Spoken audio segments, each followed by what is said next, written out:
Hola, yo soy Roberto. I think back about how I started smoking cigarettes, and it really was a time when cigarettes were everywhere in our popular culture mediums. And about 10 years ago, I was diagnosed with COPD, and it really got me to thinking about what I needed to do because I didn't want to spend my senior years on oxygen.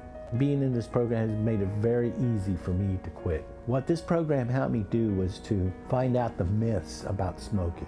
And those myths include things like you can't smoke, you can't take any other products if you're on the patch or you're using one of the products that they have here. Look, if you want to use the gum and the patch, go ahead and do it.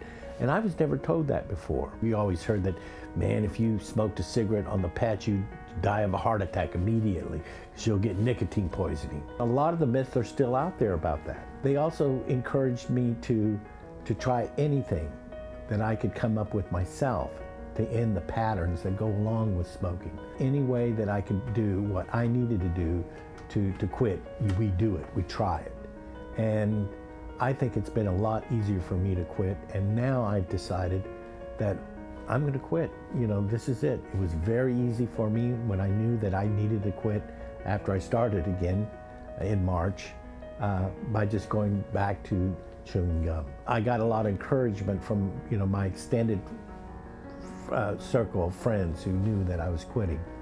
And that's real important because you hear people say, oh, you got to quit, but then you never see them again. But having an extended close friends who say, look, we're just concerned about your health and we really want you to quit. But it's become easier for me, and I think that finally March was my final day that I won't smoke again. Because I don't want to spend the next 20 years on an oxygen tank.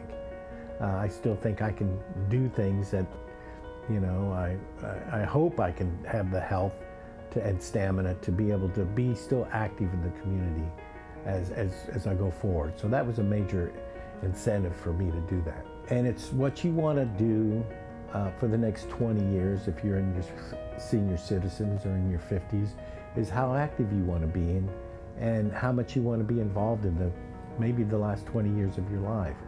So it's real important to start thinking about those things immediately if you're over 50 on what it's going to take away from you for the next 20 years if you don't quit.